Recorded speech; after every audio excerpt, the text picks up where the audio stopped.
Education টিকে Assam channel সকলোকে স্বাগতম জনাইছোঁ। দিনপঞ্জীখন এনেকুৱা ধৰণৰ আমাৰ 26-27 বৰ্ষত বন্ধুসকল এটা বিশেষ আপডেট দিব বিচাৰিছোঁ। যিহেতু শিক্ষা বিভাগে আমাৰ কিছুমান নতুন নিয়ম আনিয়ে থাকে। এবাৰ হুইচেল আনিছে, যিহেতু হুইচেল বিতৰণ কৰিব লাগিব আমি ছাত্ৰ ছাত্ৰীসকলক।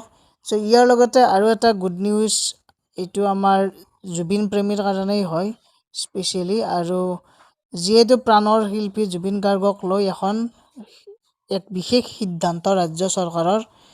ইয়াতে কৈছে যে 365 দিনেই সুঁৱৰিব লাগিব জুবিন গাৰ্গক।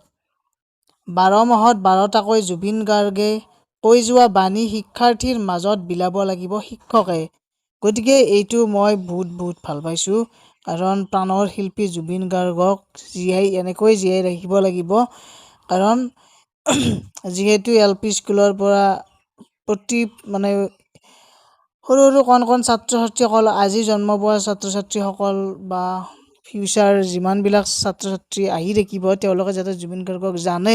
কাৰণ শিক্ষা যিহেতু প্ৰধান, কাৰণ এখন স্কুলত বা পঢ়োঁতে যেতিয়া জুবিন গাৰ্গৰ নামটো আমি প্ৰতিদিনে এনেকুৱাকৈ সুঁৱৰিম, তেতিয়া তেওঁলোকে নিজেই গম পাব যে জুবিন গাৰ্গ কোন এগৰাকী।